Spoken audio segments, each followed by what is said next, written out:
The Long Dark is a game about survival, weighing every decision to figure out what your best course of action is, wondering every day if the next might be your last. But after nearly 2,000 hours in The Long Dark, I can say that it's been quite a while since I've felt genuinely challenged.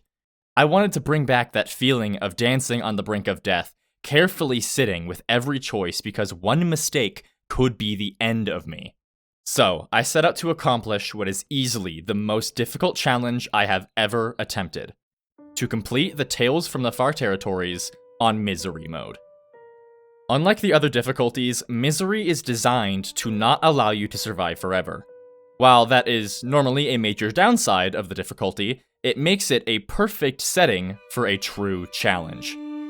So, in a world where you can freeze in a matter of seconds, die from one misstep, and a doomsday countdown pressures you ever forward, I began. Here we are at the beginning. Great start. Fantastic start. Well, we're just gonna go then.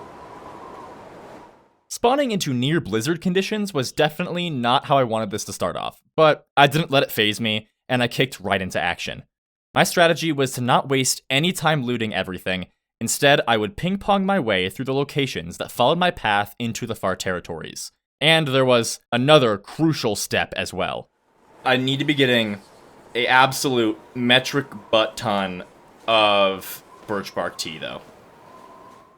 So, before I could lose too much condition to the cold, and before Frostbite could get a hold of me, I ran to the birch forest near the barn to try to secure as much birch bark as I could. Okay. Found the first area with a bunch of birch bark. I'm looking to get at least 4 here. Ideally 6, which I think I now see 6, so... That's 4. That's 5. That's 6. And I think that's... No, I only have 5, miscounted. Still, 6, boom. There we go, that's 7. And I get an 8th. Is there an 8th one for me to grab?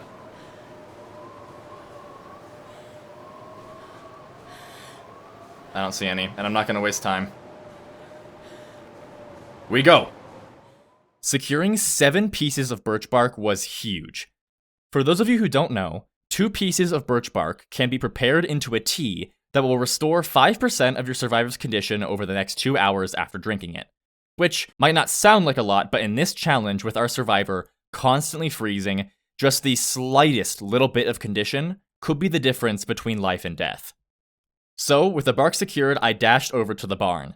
By this point, I was only 5 minutes into the run, and I had already lost around 15% condition to the cold, and Frostbite was nearing 25% on my hands. I had to find some way to warm up in the barn, and if I couldn't, I had to run straight to the farmhouse and pray that I would get there before Frostbite set in. Okay. Yeah, -4. I don't even know if we warm up in the car. Let's see. Okay, we do warm up in here. I had a way to warm up and fend off Frostbite for a little while longer. So, I quickly looted the barn, finding 2 very good items.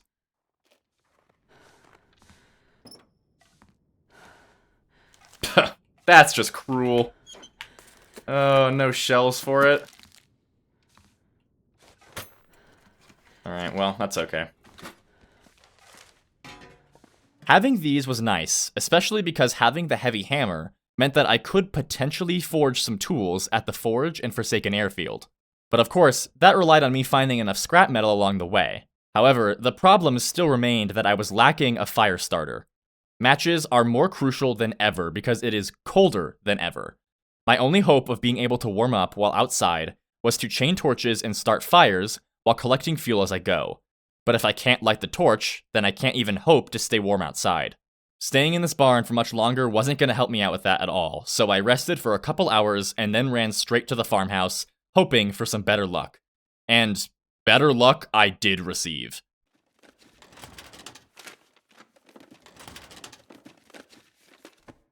Oh my gosh, huge. Mittens. That's better too, because the hands freeze the fastest, and even if we leave our head uncovered, we have a lot more time that we can buy by having our head uncovered.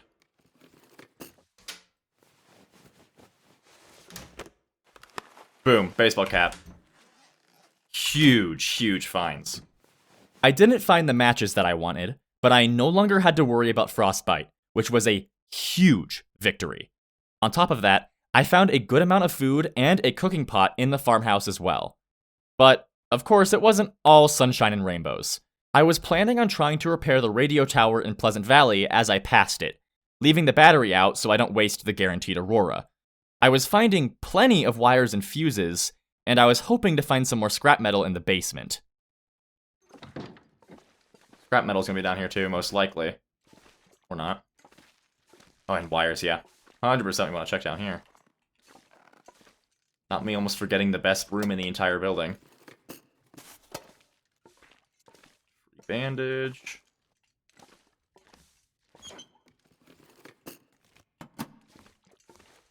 Wow. That being said, really not getting a whole lot.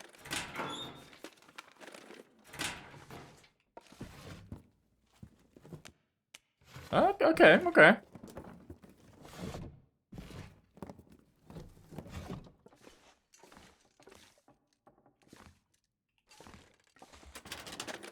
To up the saturation on this part because nobody will be able to see anything.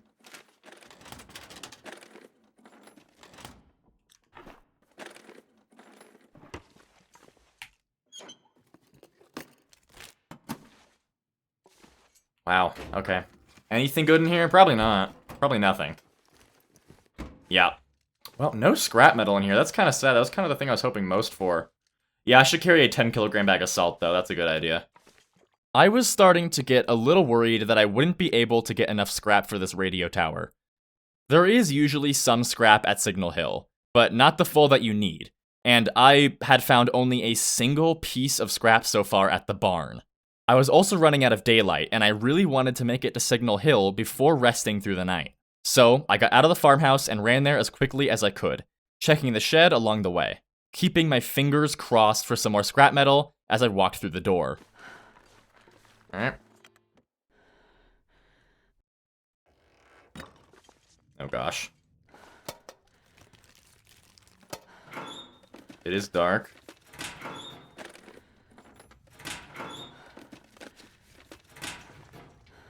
Check the corners, make sure I'm not missing anything.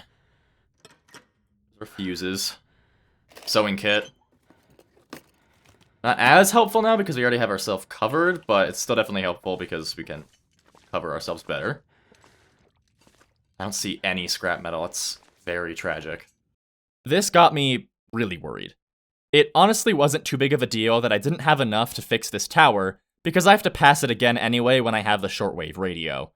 But if this trend of no scrap metal continued, then I wasn't confident that I would be able to repair the towers at all without having to search a lot of off-the-beaten-path locations or trying to find a hacksaw, both of which are huge time wasters.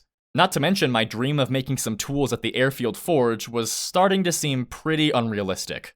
But on the bright side, I was quickly distracted by some phenomenal luck right after that.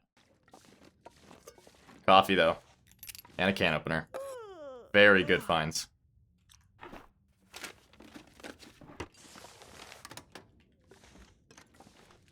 Okay. So we have everything except the scrap metal, so we'll repair everything except scrap metal. For another tin of coffee, holy crap! Oh yes. Finding not one, but 2 tins of coffee, plus a can opener, and a flare was fantastic. The flare would allow me to see as I walked through the transition cave towards the Carter Hydro Dam. Plus, it would allow me to start my first fire as well once the flare started to run out. The coffee helps in many ways. First of all, once we have access to fire starters, we can use the coffee to get warming up bonuses, which will help reduce how much time we spend freezing by a very significant amount. But that isn't the best part of having coffee. The name of the game with this challenge is speed. Running here, running there, running everywhere, and coffee will help us maintain that pace for much longer. But why do we need to go so fast? Well, misery afflicts your survivor with 5 unique afflictions throughout the first 46 days, and the final affliction makes it so you cannot regain condition. The reason that I'm so scared of that deadline is that, since we're doing the tales in order, if we haven't finished the challenge by day 46, that means that I'm either in or still have to go to Sundered Pass, a region so cold that you will freeze there even with the best gear on Stalker difficulty. There is no way that I would be able to stay warm and prevent condition loss up there. So we have to complete this challenge before then. I spent the night at Signal Hill, getting my condition almost back up to full, and then I set out once again. And it is in this moment that I met my trusty companion for this run. Stone. I'll call this stone Emma.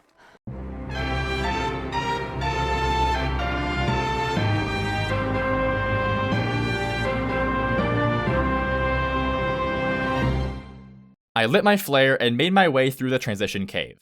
I managed to get past the wolves at the bottom of the dam before my flare went out, and made my first fire.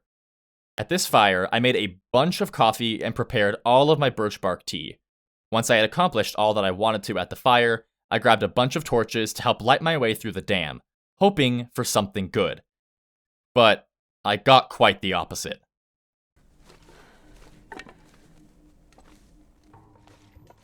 Oh, already? I forgot when that starts. Is it after day 1? It is. Yeah. Less carrying capacity. And stamina. Give me something good.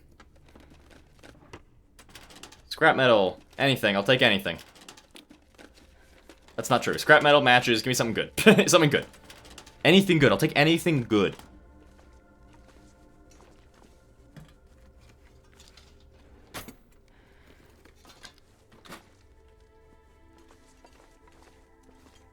Well,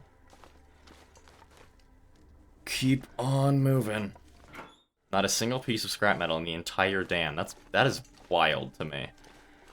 At this point, I was extremely concerned about the lack of scrap metal.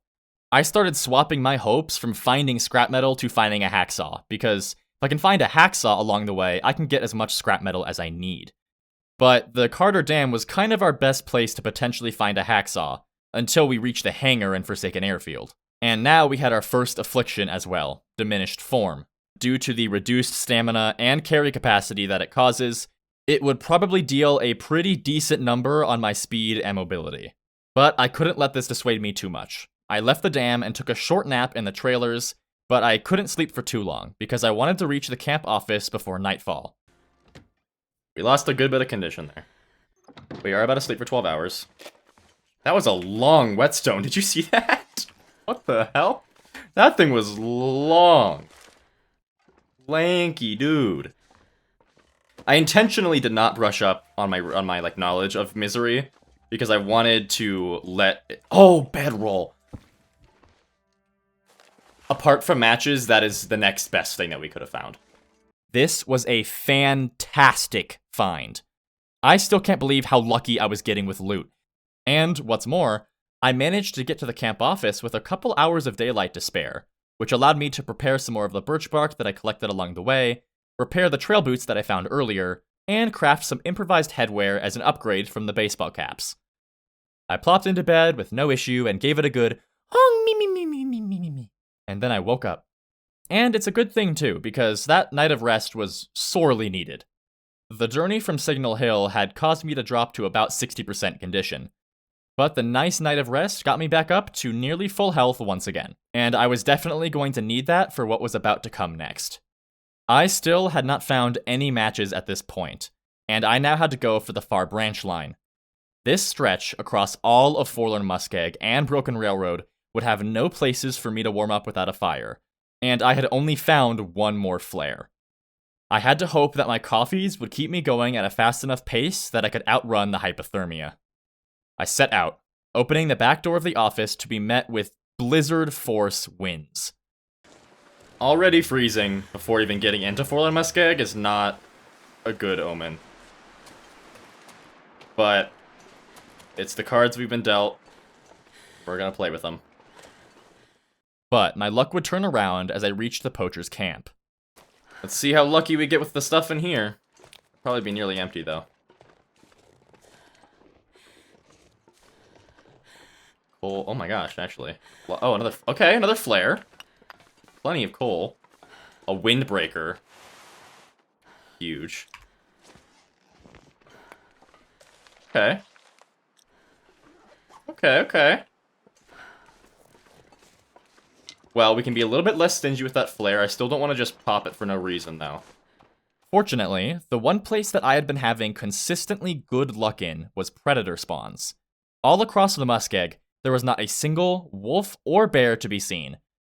As I entered Broken Railroad, I had lost about a third of my condition, but that was better than I had been expecting. The biggest worry was that I was nearing 50% hypothermia risk, which wasn't too bad and would be very manageable as long as nothing took me off course. Okay, I'm really hoping there's no wolves here. Looks like our lucky streak continues.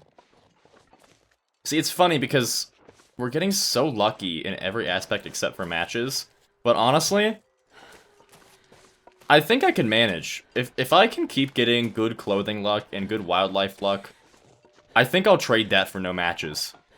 Oh, shit. You see, I would say I spoke too soon, but now it's distracted on the rabbit, so it's not going to come get me. Take this out just in case, but... Like, yeah, it's here. Oh, there's another one. Alright, well, spoke too soon. Well, I wanted to light this anyway. We're gonna light it to start a fire in the tunnel. Another one. What do you know? All worked out in the end.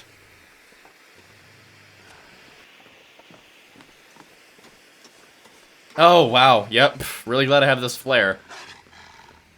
Man, I spoke way too much about my luck. Okay, I thought it was gonna charge me for a second. I was gonna get so mad. If that thing had charged me, bugged out, I would have been furious. Despite the couple obstacles that the game threw at me at the end there, I had made it. I used the flare that I started to help me start a fire, and I was finally able to warm up, make some food, and get some repairs done. But then, tragedy struck. Yeah, I think we're just gonna read this book. Not healthy enough to focus on research. Oh, is it the pain?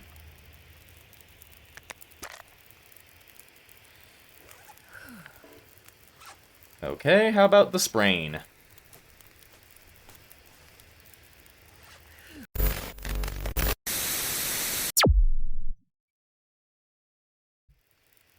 So, funny story, I ran out of storage space on my hard drive, so I had to just figure all that out and make space on it. But it's fine, I can keep recording now. It was the sprain. I learned that, so we can read for an hour. Once I got that all sorted out, I drank some birch bark tea because, although I had made it through that scary stretch, I was nearing 40% condition, and I wanted to avoid dropping lower than that. On my way through the tunnel, I found a pry bar, which was super conveniently just lying on the floor, allowing me to take the shortcut across the bridge. And just when I thought it couldn't get any better. I think I'm going...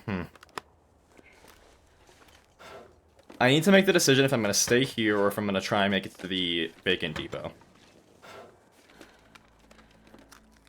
Matches! Oh my god.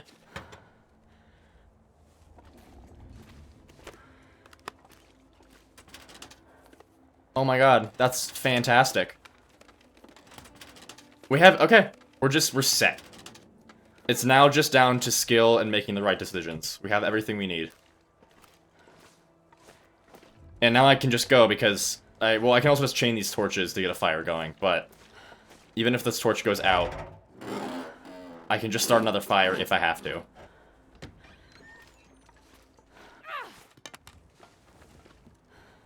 Wow, we just got so lucky. We're getting so lucky that it's concerning me. Like, when's it gonna stop? When are we gonna get boned by something? The bill comes due, as that one guy from Doctor Strange says. The bill comes due. Always.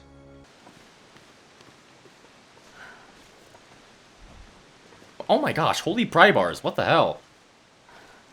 Oh, and oh my gosh, what is going on? Misery, more like easy. That was a good one. Give myself a pat on the back for that. That was awesome. More matches. Oh my god. Cod is smiling so fairly upon me with her beautiful fishy face. Okay, first of all, terrible joke. Doesn't even qualify as a joke, it was so bad. Second of all, what is going on? This is going way too smooth so far, and I feel like to make my luck balance out, I'm gonna be like driving in my fancy supercar on a windy highway and have some high-speed crash that destroys my hands and in turn my highly prestigious career as a surgeon, causing me to turn to learning magic. I watched Doctor Strange the other day. I love that movie. Anyways, I continued on, aiming to make it to the vacant depot before nightfall. I started freezing pretty quickly though, and I was worried what state I would be in upon getting there, not to mention the fact that I wasn't super sure if I'd even be warm enough inside of it. Fortunately, I had been chaining torches since the fire in the tunnel. I didn't have the time or fuel to warm up at a fire, but I started a small one to heat up some birch tea and coffee, using the warmth boost from those to stave off freezing for a little while longer. It definitely made a difference because I was able to stay above freezing for the most part until I had already taken quite a few steps into Transfer Pass. I had reached the depot with a bit of daylight to spare and having never dropped below 30% condition, which was far better than I was expecting. However, I was just barely still cold inside the depot. I started a fire inside the depot to make some water and warm up before I explored the surrounding area for coal. And at last, I finally found another singular piece of scrap metal. The first piece that I had found since all the way back at the barn in Pleasant Valley. After traveling across nearly all of Great Bear through some of the most industrial areas in the whole game, I had found one more, single, solitary piece. I kept the fire going for most of the night and I rested. In the morning, I found myself with about 75% condition, which was not too bad at all. But there were a couple of things concerning me. First, I had used up the rest of my birch bark teas. Second, I was running out of coffee fast. And third, I was about to head into Forsaken Airfield, a region notorious for constant, devastating winds and blizzards. I wasn't worried about getting to the airfield and to the Shortwave, but I was worried about getting trapped there by a blizzard. But I didn't really have much of a choice. I couldn't stay here, I didn't have nearly enough resources, and the hangar would probably have enough to keep me going for a couple days. So I had to go for it. As I entered the airfield, Emma Stone got a rabbit for me. I made a short little fire to cook it and warm up before getting to Wheelie's turn, where I could go down to the marsh below and warm up once again in the cave down there. As I left the cave though, the winds picked up, making it impossible to chain torches, and causing my survivor to start freezing within seconds. I rushed to the hangar as quickly as I could, but I had to stop and grab cattails along the way because my food storages were running very low. It caused me to freeze for a decent amount of time, but I did make it to the hangar as I dropped to about 50% condition. I was just a smidge too cold inside the hangar, but that was easily manageable by just passing time in a bed for about 30 minutes. That would get my warmth up just a little bit, and it's gonna decay so slowly that I can loot the rest of the hangar without problem. If I was lucky, which I have been so far, I would find enough scrap metal here to allow me to make a hatchet. Scrap metal. 1. Really hoping we can get some more than that. Scrap metal.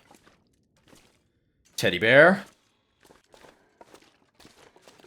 Scrap metal. Oh, yes. 2 scrap metal.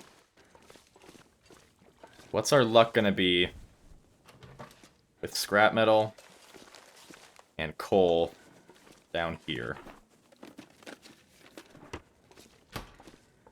Got some potatoes. Okay. There's a battery that we don't need. And fuel. More accelerant.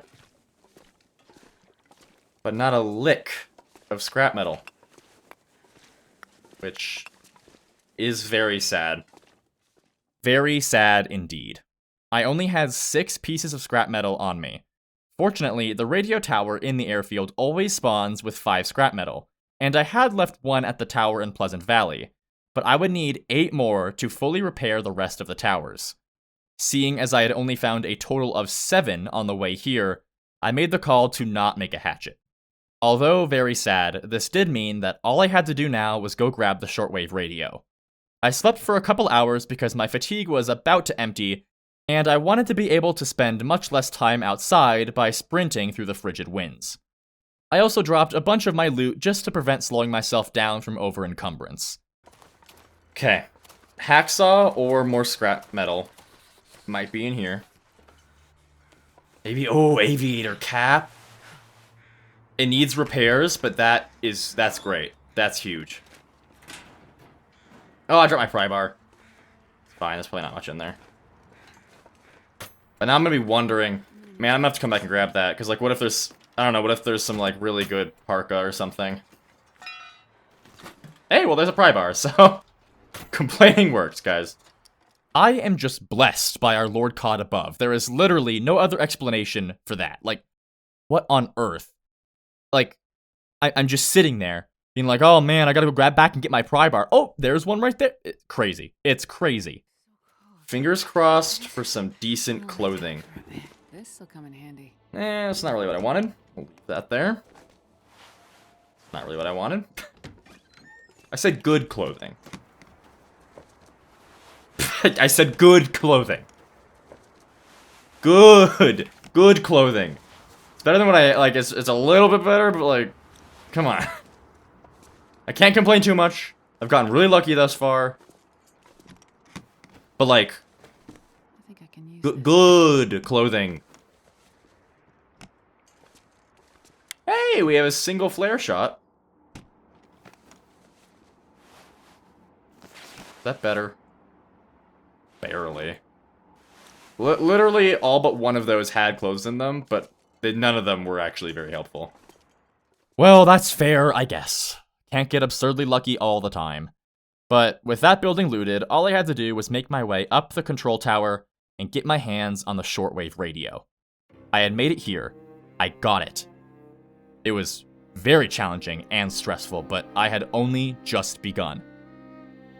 The long journey back would certainly be far tougher.